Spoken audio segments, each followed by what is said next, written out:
You're listening to Wake Up with Patti Katter, where we're overcoming trials with triumphs. Now, here's your host, Patti Katter. Welcome back, everybody. Today I have Thom Shea on the show with me. Thom is a Navy SEAL veteran. Thom, welcome. Hey, thank you. Thanks for having me. Yeah, you're welcome. Let's hop on in and go ahead and tell our listeners a little bit about where you are from, where you grew up. Well, I'm Thom Shea. I'm a retired Navy SEAL. I was in for 23 years, and I grew up in probably the greatest time in U.S. history in the 80s in a small town in southern Indiana where we could do anything we wanted to do as long as, there was no money, but we could do anything. And it really made a huge impact on me as a human being to have all that kind of wide range of options and retired SEAL.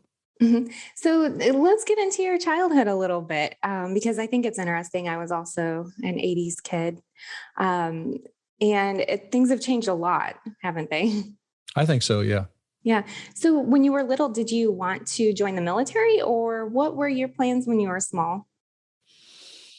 Well, again, growing up in a small town, literally it was small, about a mile long. It was a farming community and hunting and outdoor community and had a beautiful river through it. I did kind of grow up militarily. My dad was a West Point grad, and now my daughter is a West Point grad. And I grew up with a lot of military background, and my next door neighbor had been a SEAL. And so from the youngest age that I can recall, being a soldier and serving was, at least at that young age, I thought it was going to be a good idea.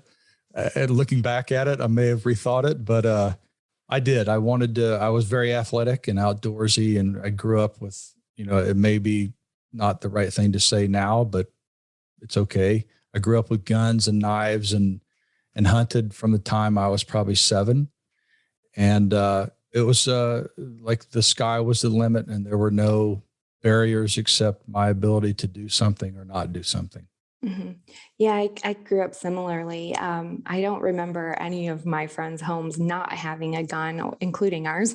So it was just a way of life back then, and Absolutely still for a lot of people. So tell us, were you in high school? Were you kind of still wanting to join the military? I mean, was it something that you just were going to do, or did you have other plans? And how did you join the military? Well, that can be a really long story to answer. I was a football and track, I thought I was good at it, and I was recruited from probably sophomore year to play at Tennessee in football. And I turned it down to go to West Point. And I only stayed at West Point for 3 years, which I think is a funnier conversation. I ended up failing out after my 3rd year in English. And the only thing somebody that fails out of college can do from a child's point of view is go into the SEAL teams. So I immediately signed up for the SEAL program within a year of flunking out of West Point. And then later in retirement, wrote a book about my experiences. And I proved that even, people who fail can do well. Absolutely. Tell us a little bit about that book. Well, the first book was long career, and one of my final abilities to go on deployment. With rank, you go on less deployments.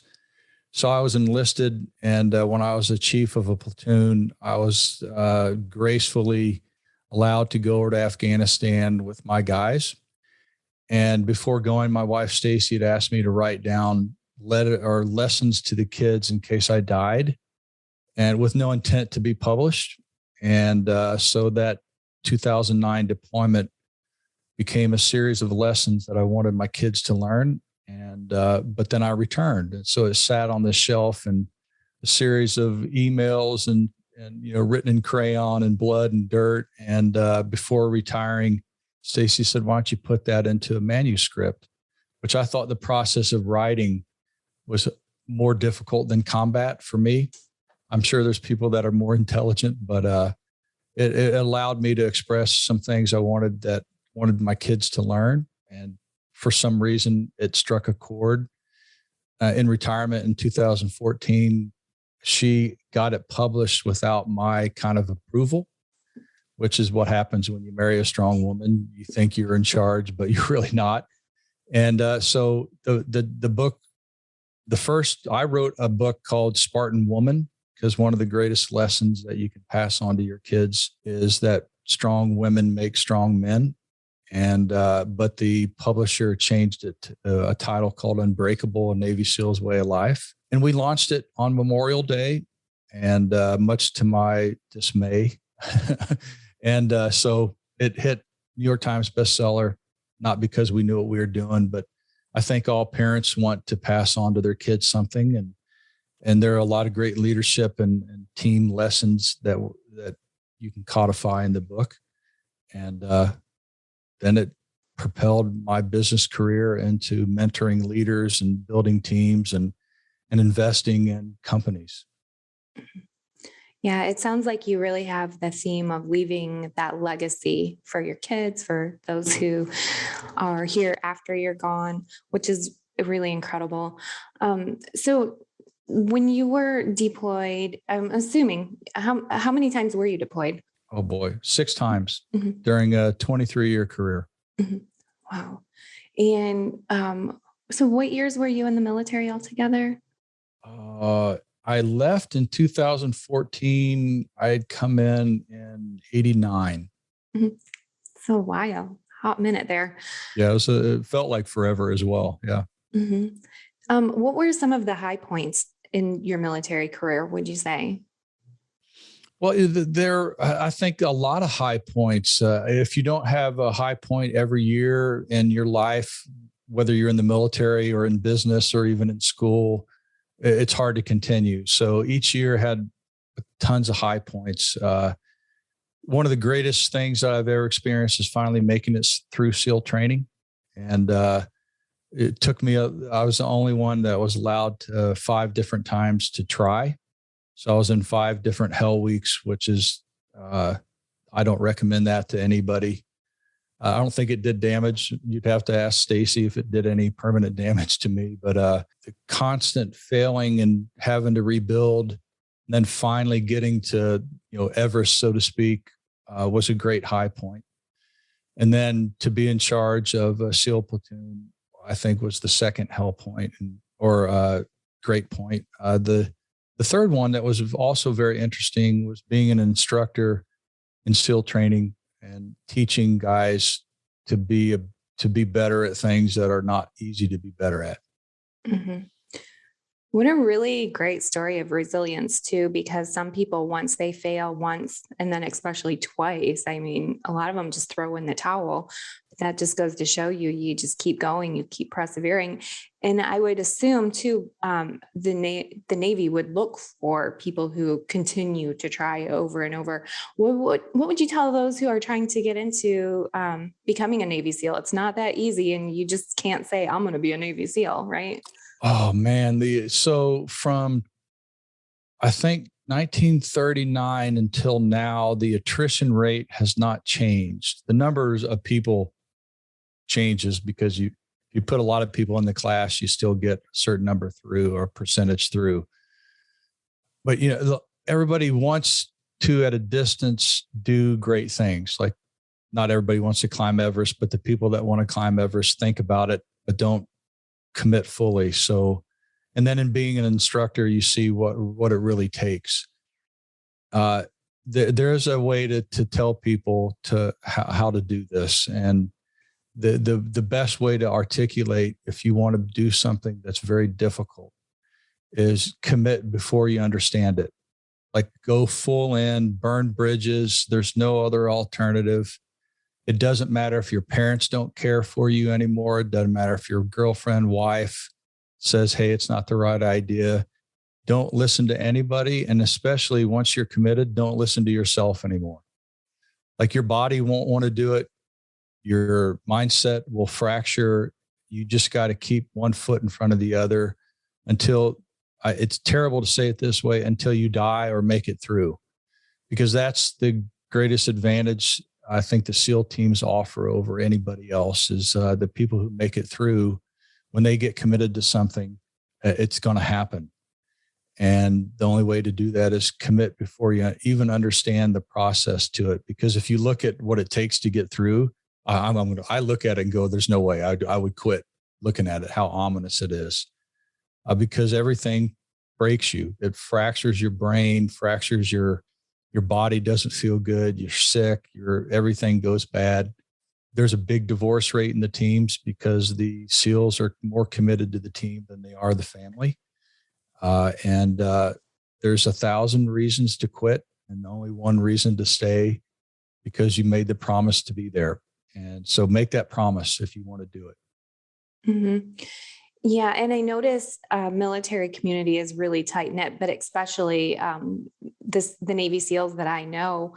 Actually, before I decided I wanted you on my show, I started checking around about you to see, have you heard of Thom? Do you know Thom? And everybody had really great words about you. So yeah, that was wonderful. And I've noticed that within the community as a whole, they just, you all vouch for each other and you have each other's back no matter what. And I think that's incredible. What. Even if you like somebody or not, you're a teammate. So you support them until, the end happens. Mm-hmm. It's true.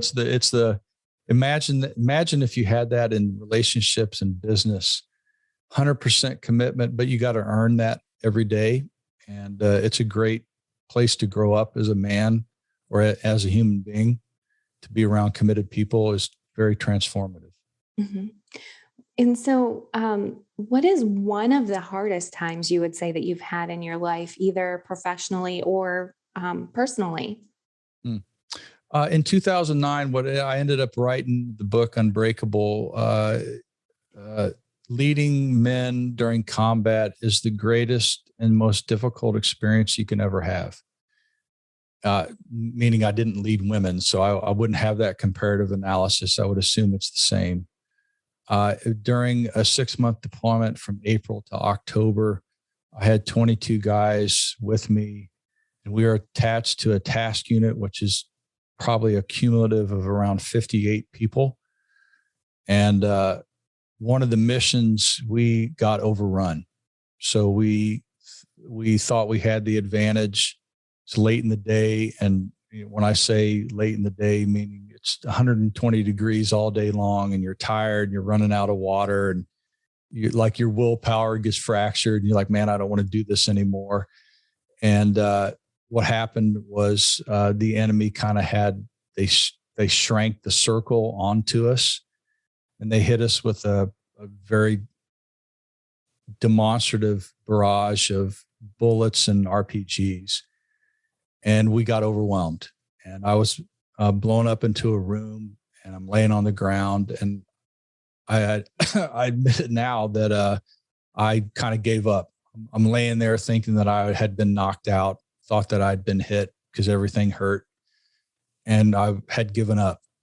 And the rallying myself, because I knew I had the responsibility of everybody else, excuse me, and I had to fight my way back home, was a big experience. And that was very transformative to me because you can actually teach people to rally because nothing's easy and nobody learns to rally. So I rallied and I just started doing simple things.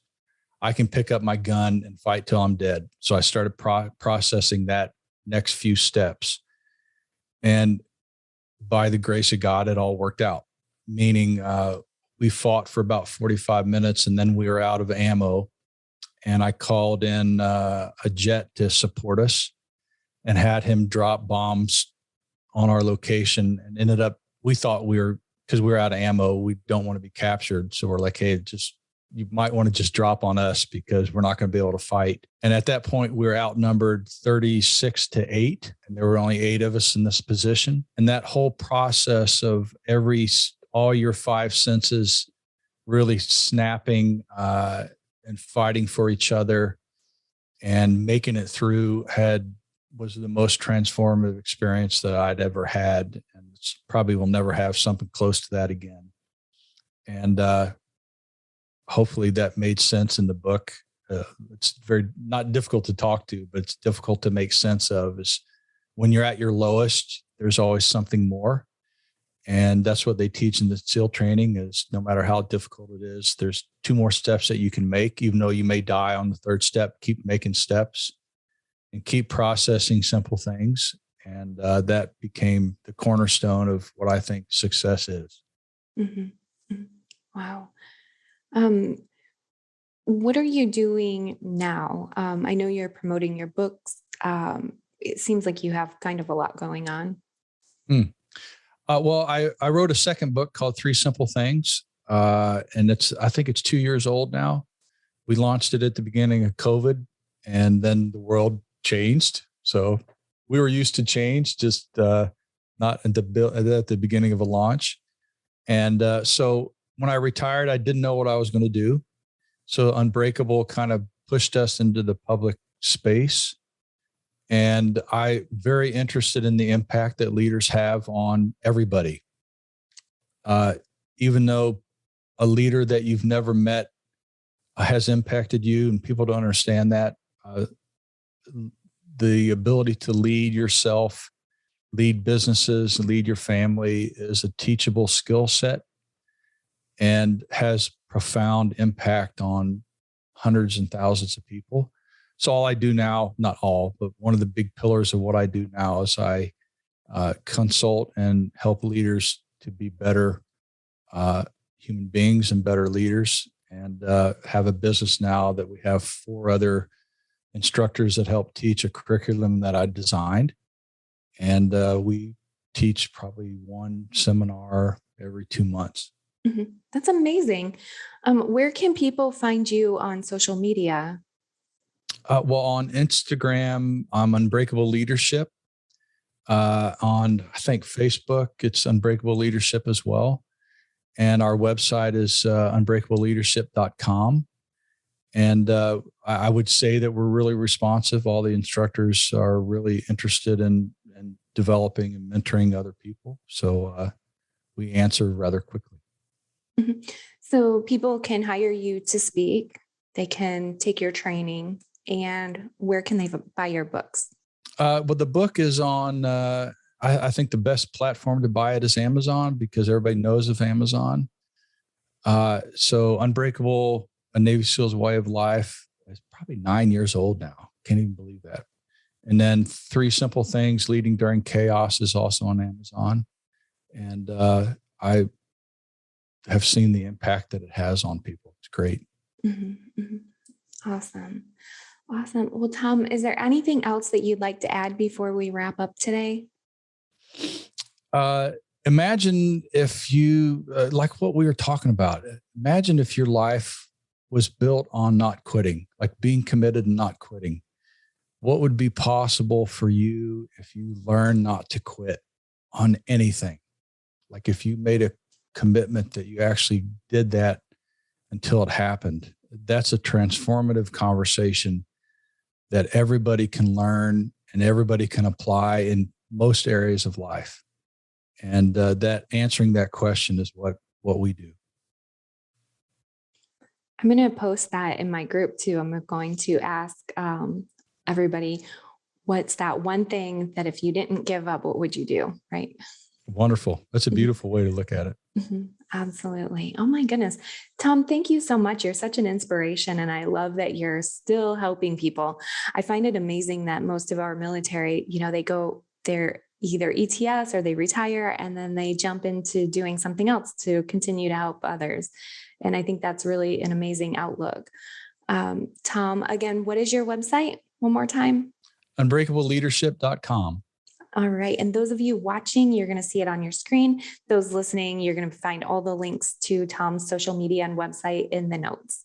Thom, thank you very much for being on the show. I do appreciate you. And I encourage everybody to head over to Amazon, pick up Thom's books. I think that it's really important to continue to educate yourself on different important matters. And I really believe that Thom's book's going to help you out. So thank you, Thom, for being on the show. And thank you, everybody, for tuning in. Thank you. Thank you for listening. Please head over to PattiKatter.com for the latest updates on Patti, her talk show, and what she's up to. You can also find her on Amazon TV and Roku, and on Facebook, Instagram, and Twitter at Patti Katter. Until next time.